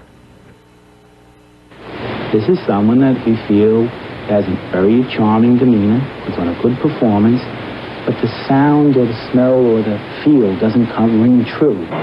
Give literature of Senator Jackson? Labor's literature for Jackson is sometimes aimed at Carter. including a letter from 5 years ago signed by Carter supporting the right-to-work laws that labor hates. And I think just the fact that the leaders, not only the labor organization, but Rizzo and others, are ganging up to oppose me, I think might possibly help me in the long run. Rizzo is Frank Rizzo, mayor of Philadelphia, who campaigned for Richard Nixon last time and who's with Jackson this time, making one of the odd couples that are working this election. This was a unity banquet for Philadelphia Democrats, without much unity. Frank Rizzo thinks that he was born to be Emperor of America. The very words of Peter Camille, Philadelphia's Democratic chairman, who also supports Jackson and who stayed away from this love feast because he hates Rizzo. I don't think he can be of any help to Senator Jackson. I think he's a liability not only to Senator Jackson, but to any other candidate. So do the political cartoonists. Rizzo once called Richard Nixon our greatest president and boasted he had access to him anytime, anywhere. And when Senator Jackson becomes President Jackson, he won't forget how we in Philadelphia and Pennsylvania helped this cause. Jackson takes help where he can get it, but he's told friends he's not too comfortable with Rizzo. Did you ask for the mayor's support? No, sir. He acted on his own. And now I want to bring on the man who I believe and who I think you believe is going to be our next president, and that's Jimmy Carter. Carter has his own mayor, Pete Flaherty of Pittsburgh, the most popular politician in western Pennsylvania. But Flaherty carries a liability, too, having made some unions mad at him for cutting the size of city government. The other couple is Udall, and a young black politician in Philadelphia. Horace Udall would like to turn America around. Charles Bowser, who ran against Rizzo for mayor and got 24% of the vote. But Bowser hasn't seen or heard from Udall in a couple of weeks and says Udall's organization is undisciplined. Still going it alone is George Wallace, whose campaign in Pennsylvania was a few airport stops. Voting in Pennsylvania is like working a crossword puzzle the size of a billboard. After voting your preference in the popularity survey, you have to sort through dozens of names to vote for delegates. Politically speaking, Pennsylvania is a Balkan hotel, balkanized, divided up in compartments of rival and hostile power. The candidates are up against that as much as each other. John Hart, NBC News, Pittsburgh. So, that's where it stands in Pennsylvania. 3 Democrats running hard. After the balloting, there may be fewer Democrats in the race for the presidency, but there was word today from California of another entry. Governor...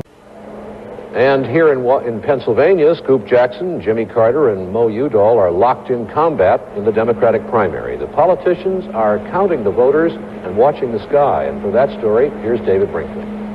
The weather was fine in Philadelphia, where Jackson hoped to do his best, but in western Pennsylvania, it was cold and even snowing in some parts, and that was where Carter hoped to do best.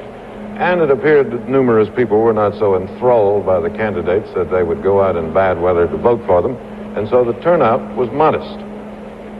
The local wisdom was that a small turnout would help Jackson, since the unions backing him were urging and chauffeuring their people to the polls. But still, in union wards, as in others, there seemed to be a certain lack of excitement. Carter scoffed a little at Jackson's labor support and said he doubted that union members would be led by their noses to vote for it. But still, it is one of the most heavily unionized states. Jackson has played to the unions all along for years, and his voting record is seen by them as perfect. And whatever votes they were able to produce today, they tried to produce for him. Representative Udall moved on today to Maryland, where there is a primary on May 18th. For Hubert Humphrey, the most active, vocal, energetic non-candidate in years, there is a meeting in Washington tomorrow of his advisors, and it is said they may form some kind of organization to promote or manage or supervise his non-candidacy. Humphrey said he would not attend. Jimmy Carter was in Connecticut, where, after weeks of watching Humphrey's maneuvers, said he thought nominating somebody who entered no primaries was not good for the party. I believe it will be possibly suicidal, a very serious obstacle for us to overcome if at the conclusion of the convention, that the American people have the feeling that they have been excluded from the process of determining the nominee.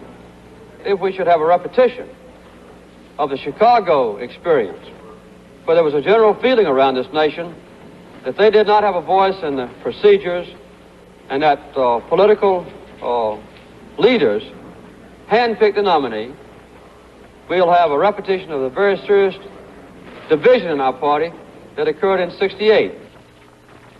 And that's the story of the Democrats, who are trying to get as many of the delegates as they can in the Pennsylvania primary, as well as winning the separate popularity contest. There are 134 delegate seats up today for the Democrats, and there are, believe it or not, 1,102 people running for those 134 seats. On the Republican side, President Ford has no opposition, and Pennsylvania's 103 Republican delegates will go to the convention officially uncommitted. We'll have more on politics later in the program.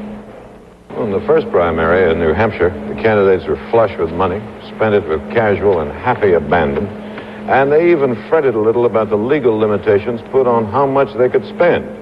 They had big headquarters, big staffs, chartered airplanes, rows of telephones with lighted buttons on them, and when they planned victory parties, they laid in smoked oysters and champagne. Well, now, 8 primaries later in Pennsylvania, they're all comparatively welfare cases. They can't spend anything close to the legal limit because they don't have it. Those who have done poorly in the voting find private money is scarce, and federal money was cut off, and Congress has been slow to restore it. So they have moved down from first class to steerage. They use the phones in their hotel bedrooms. They've reduced their staffs, and if there's a victory party, it'll likely be something like Ritz crackers and cream cheese. And for the losers, it almost sounds as if they'd be stranded in Philadelphia without bus fare home. John? We're reporting from the NBC News Center in New York. Good evening. Politicians of all parties were looking at Jimmy Carter in a different way today because of his big victory in the Pennsylvania primary. It is generally conceded today that the Pennsylvania returns, along with Carter's other primary victories, guarantee him a place on the Democratic ticket this year. Here's how it came out in Pennsylvania. Carter won 37% of the vote and decisively defeated Senator Scoop Jackson, who came in second with 25%. Congressman Mo Udall was third with 19%, and George Wallace, who didn't try hard, got 11%. Here's a report on Carter today from Don Oliver. The ever-smiling Jimmy Carter sees Pennsylvania as a breakthrough. He won in a northern industrial state for the first time, and now he says there is little doubt that he'll have 1,000 delegates by the time the primaries are over. Carter said he doesn't fear a challenge by Jerry Brown or Hubert Humphrey. I would like very much to have Senator Humphrey's endorsement. I don't take anything for granted. I think the best way that I could lose the election is to take voters or individual states for granted and to be arrogant about the success we've achieved so far. I'll be campaigning as aggressively as I have in the past. Carter's 3 chief advisors reviewed the Pennsylvania results. They disagreed with polls that showed Humphrey would have won if he had been in the primary. They claimed the issues would have been different. The whole shape of the campaign would have changed, that you can't compare apples and oranges. When Carter goes back on the road, there will be a change in his approach. His advisors say he'll begin dwelling more on issues, defining them more sharply to broaden his appeal. And he'll begin going on the attack after President Gerald Ford, saying that Ford has a lack of leadership capability and does not know enough about foreign policy. Don Oliver, NBC News, with the Carter campaign in Philadelphia. Carter now has a strong lead in delegates to the Democratic National Convention, with 1,505 needed to nominate. Here's our count on how the candidates stand. Carter has 331 delegates. Jackson has 194. Uncommitted delegates number 193. Udall has 172, and Wallace 108. Hubert Humphrey has some of those uncommitted delegates and some committed delegates, but he is not a candidate in the primary. Still, there was Humphrey political news today, and Catherine Mackin has that story from Washington. Humphrey is meeting this evening with friends and political advisors to decide whether he will form a committee to go after the Democratic presidential nomination. It may be called an exploratory committee, but its purpose will be to lay the groundwork for Humphrey to get the nomination should Jimmy Carter falter, or if the Carter people should be unable to pull together enough delegates to get the nomination for Carter. Humphrey said his decision to form a committee will not be something he will arrive at without giving it a lot of thought. Be less than honest if I didn't tell you that today has not been the easiest day of my life, even though it's been an interesting one. I've had to conduct business of the Senate as well as to think about matters political. So if you'll be patient, just like some other people have to be, we'll try to have some response for you of a more definitive nature.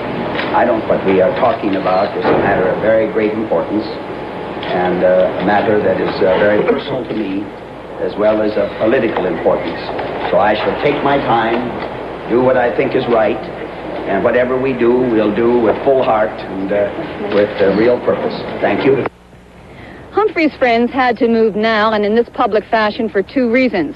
First, time is running out, and second, federal law requires that potential presidential candidates authorize committees that work for the presidency for them.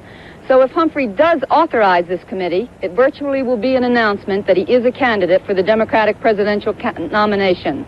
Catherine Mackin, NBC News at the Capitol. And in the aftermath of Jimmy Carter's win in Pennsylvania, his two main challengers were thinking about the futures of their campaigns. Here are two reports on the failing campaigns of Mo Udall and Scoop Jackson.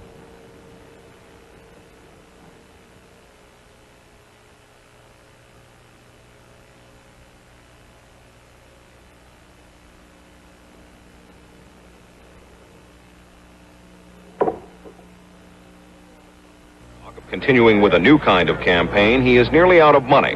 The loss makes it difficult to raise new funds, and the support he had counted on, labor, disappeared last night. And then there is Hubert Humphrey. Jackson was accused of being only a stalking horse for him in Pennsylvania. I said facetiously last night that Hubert lost. The horse approach didn't work, and I say that in all good humor. Jackson rode the train to Washington for meetings with his advisors. Some of them are pressing him to get out, but Jackson is stubbornly holding on. In Washington, a reporter asked if he was considering dropping out. No. Get that out of your head right now. You've asked that about 3 times. And, no, I want to be very fair. We're going to restructure our effort, as I indicated last night. And just what particular... shall we say, new and innovative approaches that we'll make? I don't know. Are you saying that you could still beat Jimmy Carter? Well, certainly. I wouldn't be going ahead if I didn't have a chance of winning. Jackson said it was on to Tuesday's Indiana primary, but even one of his closest aides is saying that things there don't look any better than Pennsylvania. Bob Jameson, NBC News, Washington. Morris Udall called a news conference in Washington to insist that the campaign is not over. That while Jimmy Carter got 35% of the vote in Pennsylvania, Udall said 65% wanted someone else. He said the Democratic contest was now down to a two-man race. With Senator Jackson's announcement of a different kind of non-traditional candidacy backing off to apparently radio work and television appearances, this really means that in most of the remaining primaries in caucus states, the plain fact is that we're now down to 2 traditional kinds of candidates in the remaining states. And their names are Jimmy Carter and Mo Udall. I'm here to tell you today that we're in this campaign all of the way. There isn't going to be any withdrawal. We're going all out.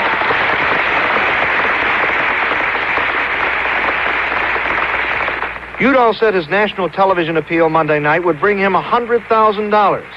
More money would come from other scheduled TV spots to keep his campaign going. He said it would be outrageous for him to drop out now and leave the field to a conservative Democrat, namely Jimmy Carter. Charles Quinn, NBC News, Washington. There is another Democrat in the field, Governor Edmund G. Brown, Jr. of California, known as Jerry Brown. Brown is in Maryland tonight, campaigning for votes in that state's May 18th primary. Brown is regarded as an unorthodox politician, and his entry into the presidential contest is a very late entry. Here's more on Brown from Don Harris. Brown's trip to Maryland began in a normal enough fashion. facing a battery of cameras at the Los Angeles airport. I'm on my way to Maryland. This will be the first time I leave California. I'm going to that state to give the people a chance to make a wider choice for the Democratic nomination. I still don't sense that depth or breadth of commitment that indicates to me that any one person has the leadership of either the party or the country. What I see, and even what I read in the NBC interview, if Humphrey had been on the election ballot, he would have gotten 41%, Carter 19%, and I would have gotten 13%. And I haven't even been to Pennsylvania. So this thing is just beginning. I think there hasn't been a fair and full scrutiny of the candidates and the alternatives. Since this is Brown's first foray outside the state of California as a presidential candidate, everyone waits to see how the rest of the nation will react.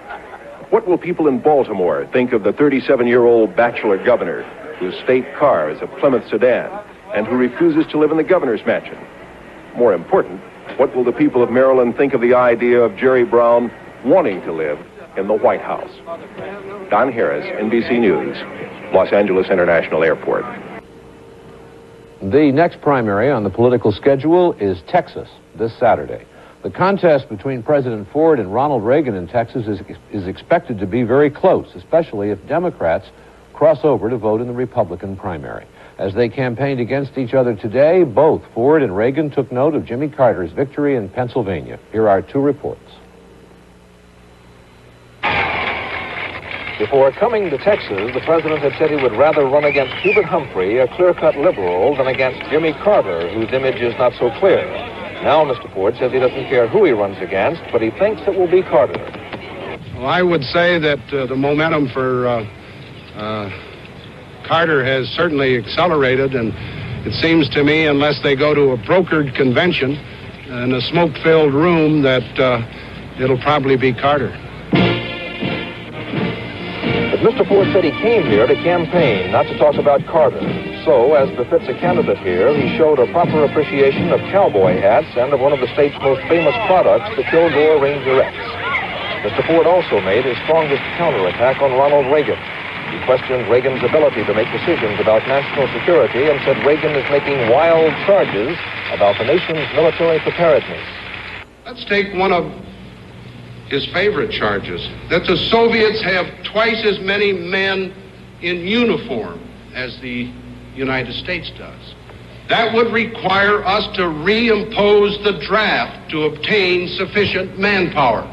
Obviously, we should exercise great caution before heeding the words of a man who obviously has no experience and little understanding of the complexity of national defense matters. The president is also borrowing some campaign strategy from Reagan, who's made a strong pitch in Texas for crossover votes from conservative Democrats and independents.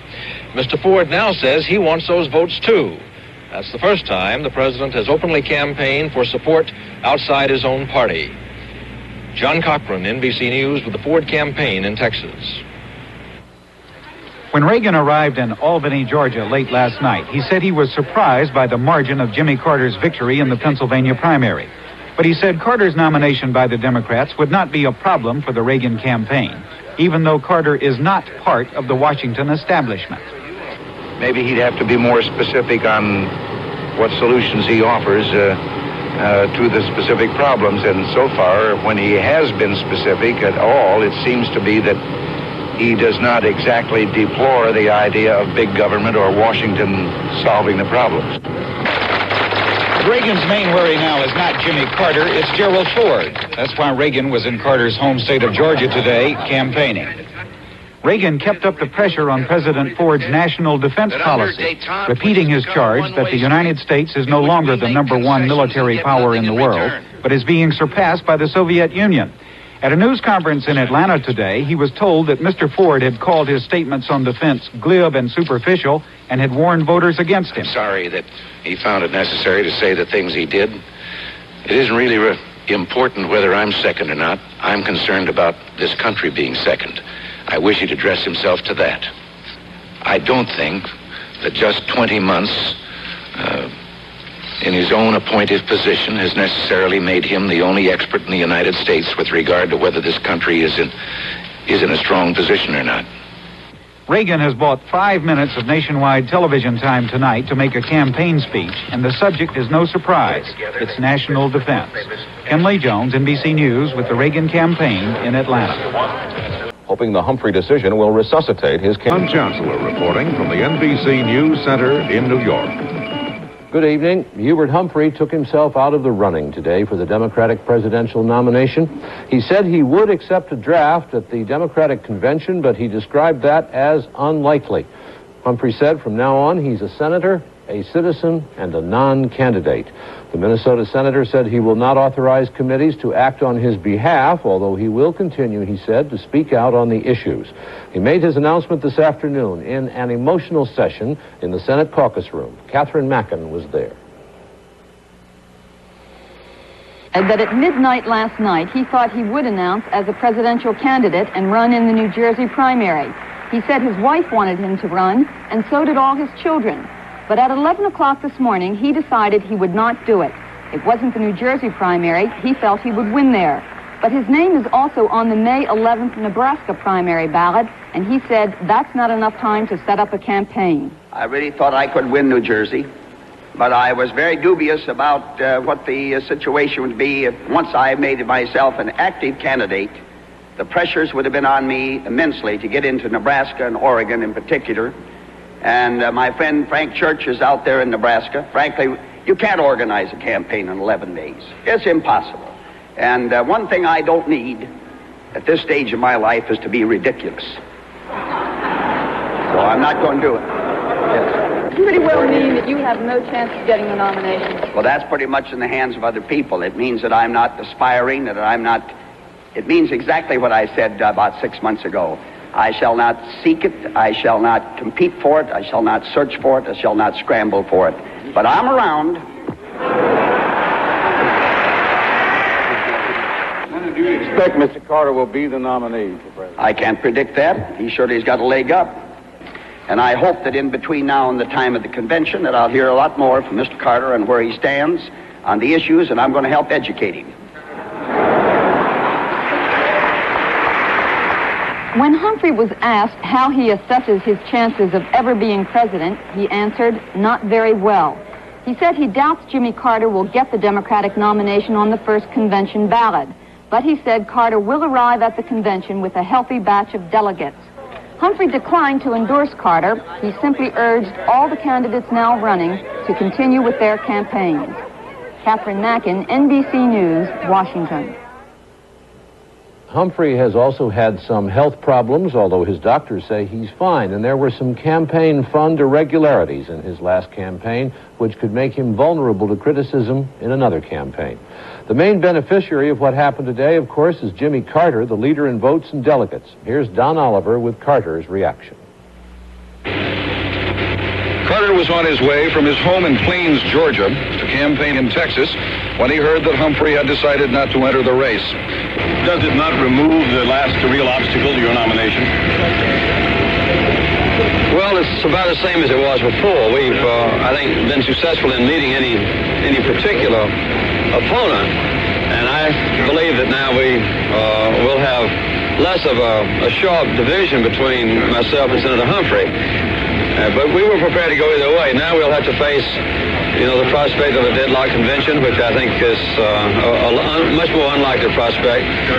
But I don't see that it would change our strategy very much. I think Senator Humphrey's made a good choice, although we had thought that he might try in New Jersey. Carter's advisors believe that they have avoided what could have been a very bitter and divisive campaign. Despite what Carter said, they are relieved and feel now that their candidate just about has it won. Don Oliver, NBC News, with the Carter campaign in Albany, Georgia. One question raised by Humphrey's action today is, where will his supporters go? He's got a lot of them. Our NBC News poll in this week's Pennsylvania primary showed that over 40% of the Democrats would have voted for Humphrey had he been on the ballot. Today, both Congressman Mo Udall and Senator Scoop Jackson, who were mauled by Carter in Pennsylvania, said Humphrey's announcement will help them. Bob Jameson has that story. Udall, who watched the Humphrey announcement in his congressional office, said it took him by surprise.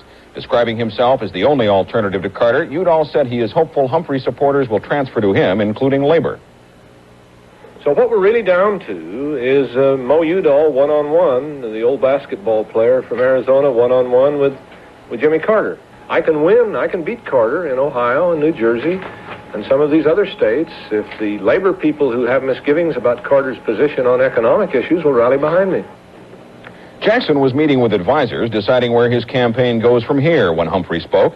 Jackson said he talked to Humphrey but offered no advice. The development, he said, will help him. The announcement by Senator Humphrey this afternoon takes him out of the race unequivocally.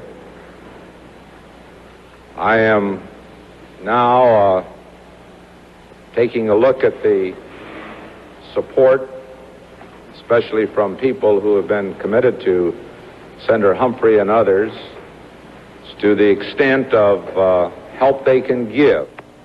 Jackson said he has already had some phone calls from Humphrey's supporters now willing to help him. Saturday, Jackson resumes his campaign schedule in Indiana. He will spend tomorrow looking for new backers and new money, hoping the Humphrey decision will resuscitate his campaign. Bob Jameson, NBC News, Washington. In addition to Udall and Jackson, George Wallace is still a candidate, but he has scaled down the pace of his campaigning following defeats by Carter. Senator Frank Church of Idaho is an active candidate, but a late starter. He was in Oregon today and said Humphrey's decision will help the Church campaign. And that other late starter, California Governor Edmund G. Brown Jr., known as Jerry Brown, he said today he doesn't think any Democrat, including Carter, has a lock on the nomination. Brown was campaigning in Maryland, and here is Don Harris with that story. Jerry Brown's message in Maryland is simple. The 37-year-old Brown says it's time for a new generation of leaders. Time to replace the people who got us into Vietnam and Watergate. Time to, as he says, disestablish the establishment. What the California governor wants to find out in the Maryland primary is just how much vote-getting power he has outside his home state. He has less than 3 weeks to convince the voters here. Political spots on television and radio started today, and Brown has a heavy schedule of radio and television interviews. Brown has been drawing more people than had been expected. There was an overflow crowd at his reception last night, and at Loyola College today, there was an overflow at the big tent set up on campus. Both Jerry Brown and his staff seem genuinely surprised at the reaction to his first campaigning outside his home state. People are friendly. I haven't seen such an enthusiastic audience anywhere in my life. I think it's great. Are you surprised at the number of people? Well, I am surprised. I haven't left the state since I've been governor, and this is my first time in the East since being elected, and I find people very friendly and open and interested, and I think I get the hunch that this nomination is wide open. People are looking for a new generation of leadership, and I just may be the one to provide it. The crowds are large, and they're enthusiastic, and California's Jerry Brown is obviously encouraged after this first day of campaigning in Maryland. Don Harris, NBC News, Baltimore. Even before Humphrey made his announcement today, President Ford was saying that the public wouldn't stand for it if the Democrats got together in a smoke-filled room to stop Carter from getting the nomination. The president is in Texas, campaigning for votes in Saturday's primary election. His challenger, Ronald Reagan, was in Texas And finally this evening, some thoughts about Senator Hubert Humphrey, who pulled out of the presidential race today. He made his first try in 1960, but John F. Kennedy knocked Humphrey off in the West Virginia primary that year. He tried again in 1968 while serving as Lyndon Johnson's vice president. He ran against Richard Nixon, and despite the opposition to the Vietnam War, despite a smooth Nixon campaign, Humphrey lost by only 0.7%. Had a few votes changed, Humphrey might be in the White House today. In 1972 in California, he tried to keep George McGovern from getting the nomination. Humphrey said the other day, "I got talked into that. It was a foolish mistake, and I don't intend to repeat it." So it looks as though one of the most ebullient and tireless campaigners in the century will campaign no more for the White House. Humphrey is almost 65. He could well end his career in the post of Majority Leader of the U.S. Senate. Yet anybody who thinks that we won't be hearing a lot more from this happy warrior really doesn't know much about Hubert Humphrey. Good night for NBC News.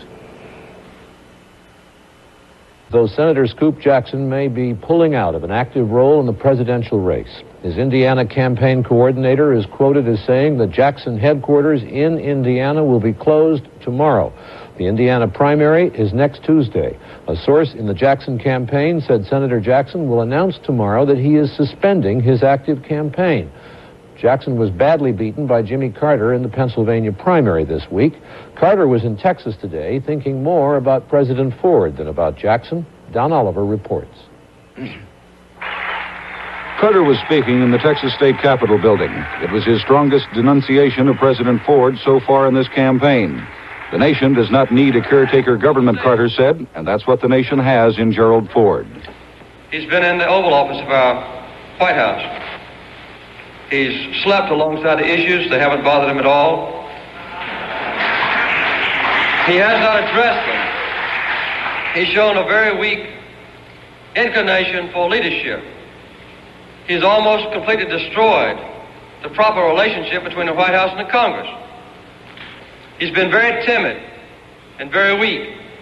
Until recently, the Republicans weren't all that interested in Jimmy Carter. Most of them, including President Ford, thought that Hubert Humphrey was going to be the Democratic nominee.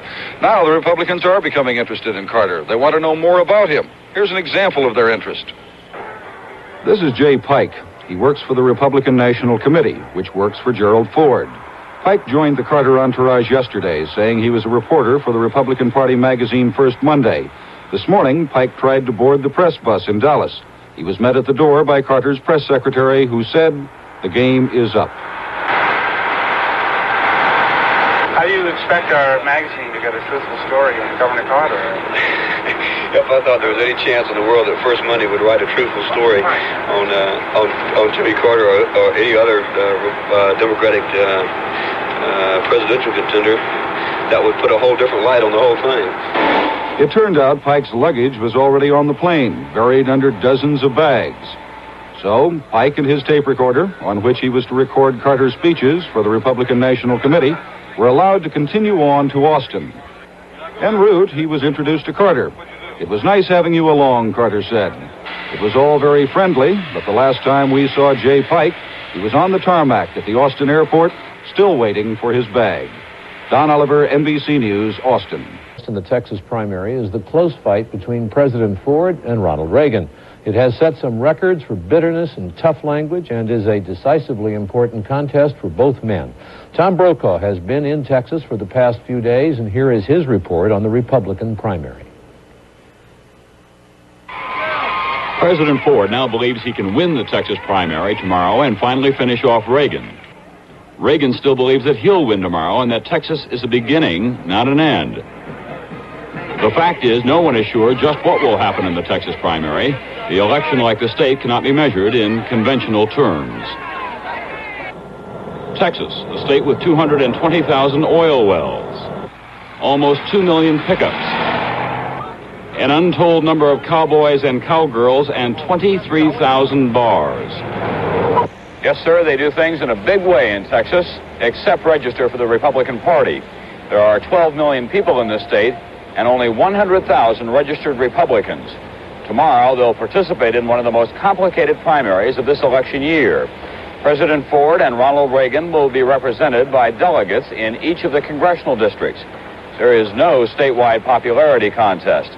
Voters can split their ballots, voting for both Reagan and Ford delegates. And Democrats can cross over and participate in the Republican primary. So, both campaigns have been trying to lure Democrats and independents as well as Republicans. Houston, oil town and one of the most conservative areas in the country, has been a principal target. Ronald Reagan had a full house when he came to town last night. Jimmy Stewart came along to introduce his old friend from their Hollywood days. Reagan responded with a call for a spiritual revival, criticizing big government, charging that the United States was caving into the Soviet Union and giving away the Panama Canal.